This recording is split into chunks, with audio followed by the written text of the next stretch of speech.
بسم اللہ الرحمن الرحیم۔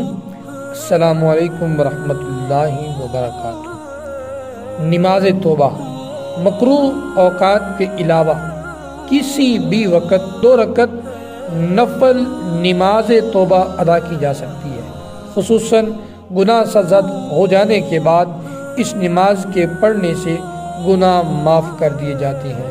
امام ابو داؤد، ترمذی، ابن ماجہ اور ابن حبان نے حضرت ابوبکر رضی اللہ تعالی عنہ سے روایت کی کہ حضور نبی اکرم صلی اللہ تعالی علیہ وآلہ وسلم نے فرمایا، جب کسی قوم سے گناہ سرزد ہو جائے تو وہ وضو کر کے نماز پڑھے، پھر استغفار کرے تو اللہ تعالیٰ اس کے گناہ بخش دیتا ہے۔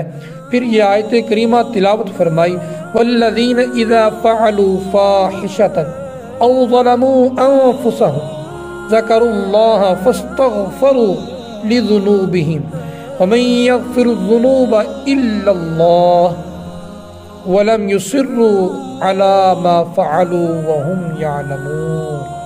اور یہ ایسے لوگ ہیں کہ جب کوئی برائی کر بیٹھتے ہیں یا اپنی جان پر ظلم کر بیٹھتے ہیں تو اللہ کا ذکر کرتے ہیں، پھر اپنے گناہوں کی معافی مانگتے ہیں، اور اللہ کے سوا گناہوں کی بخشش کون کرتا ہے؟ اور پھر جو گناہ وہ کر بیٹھتے ہیں ان پر جان بوجھ کر اصرار بھی نہیں کرتے۔ اللہ تعالیٰ ہمیں تمام گناہوں سے بچنے کی سعادت نصیب فرمائے اور ہمیشہ اپنی رحمتوں کے حصار میں